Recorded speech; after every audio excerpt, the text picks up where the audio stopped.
திரட்டிப்பால் பகவான் கிருஷ்ணருக்கு கலரின்னு இருக்கேன். இது வந்து இங்கிலீஷில் என்ன சொல்லுவான்னு எனக்கு தெரியல. கோவான்னு சொல்லுவாளா என்னங்கிறது எனக்கு. மில்க் கோவான்னு சொல்லுவான்னு என் ஒய்ஃப் சொல்கிறா. பகவான் கிருஷ்ணருக்கு ஃப்ரெஷ்ஷாக திக்காக மில்க் வாங்கி அதை வந்து அடி பிடிக்காமல் இப்படி கலரணும். இந்த பக்கம் ஒரு 3 தடவை, அப்புறம் இந்த பக்கம் ஒரு 3 தடவை, அப்படியே ஒரு 2 மணி நேரம் கிருஷ்ணர் பேரை சொல்லிகிட்டே பண்ணணும். அப்படி இல்லைன்னா அடி பிடிச்சிடும், டேஸ்ட் நல்லா இருக்காது.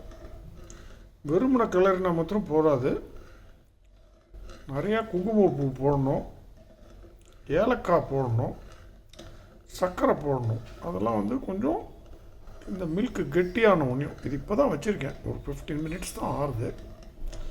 உங்களுக்கு இனிமேட்டு நான் வந்து சமையல் குறிப்புகள், இது வந்து என் பேரை சொல்கிறத காட்டிலும் சக்கூஸும் சொல்லலாம். எங்கள் அம்மா எனக்கு சொல்லி கொடுத்தது. அதை நான் உங்களுக்கு கொஞ்சம் கொஞ்சமாக சொல்லித்தரேன். பக்தியோடு பண்ணணும்.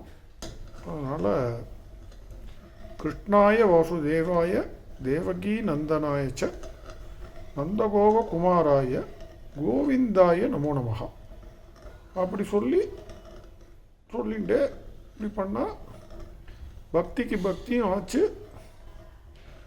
ஸ்வீட்டு பகவானுக்கு படைச்சிட்டு கடைசி இதை காட்ட மாட்டேன் உங்களுக்கு. இன்றைக்கி நாளைக்கு எப்படி வந்ததுங்கிறத பகவானுக்கு நைவேத்தியம் பண்ணிவிட்டு உங்களுக்கு காட்டுறேன்.